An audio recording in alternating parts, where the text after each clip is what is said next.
Hallelujah. Other four. Onyankopon shall be brave, say. Then you never would see an assam. Men pie when you nana say. As some ever yen chair the chinia the saying in ano. A dear new yam shabby brass of a radidin. Onyankopon, yes, so say for our coin and a due. A radicasa tray and said the abeya. You bet me who cassie and no many ye. A ya won't quan ye any more. Won't quan ye dear who told sway ye. Yes, in Shania ye into 20 cabian ye de mouth. And with Jesus Christ demo. And ya bompaye. Hallelujah. Other four and then so me ma wakwaba. E would about yes, yes, and you may dear so.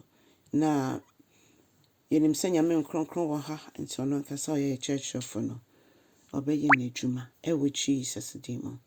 Amen. And na ye be fa yakin kan sam if Yohanne asempati dunson. Ba kokosi enum. Yohanne asempati dunson ba kokosi enum. Mama yinti Awurade asem etifi asem say Yesu Mpaebɔ. Na bra Yesu kan asem nyina wie ye no ohwe soro no kan say eja don hwe no edu say wo be hye wo be nyonyam na me de nyonyam hye na san ma wo a sansem yi ma yehu ati ase say Onyankopɔn oni Yesu omo ye baako bibi biara be ka Yesu na ka Nyankopɔn so. Eninti shemye nyonyam na men so men hye nyonyam. Hallelujah. Ose wona wama me tumi ewo obi biara so. No wama dankwa wama dankwa ma me de ama obi biara wo de na ama me.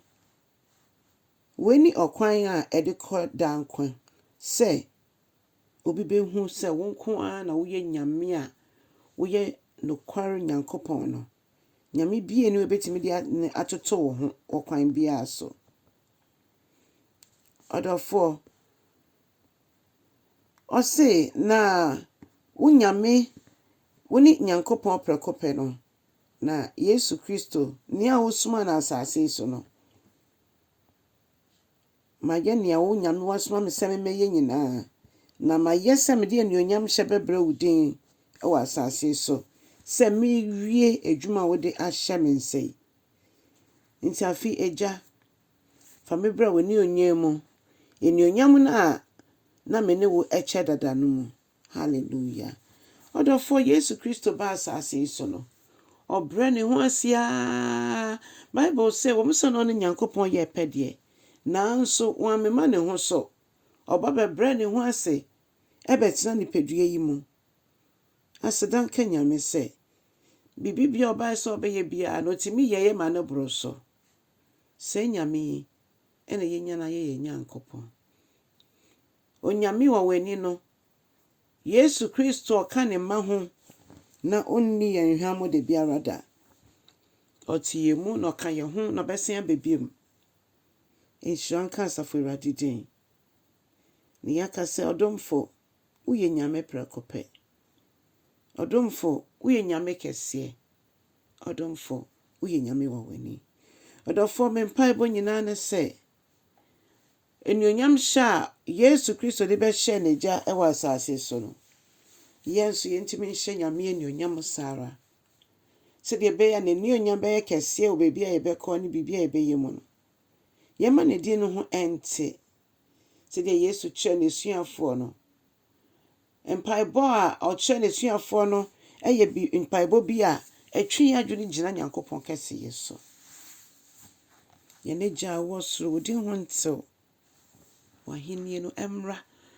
Nyame enuonyam endeji. Nyame din enye kese. Na ye ne pe wasase so se de Yesu ye ne pe wasase so no.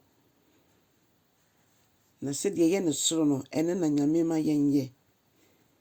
Ye mpaebɔ de nyina ne so no no ma ne mada de aduane.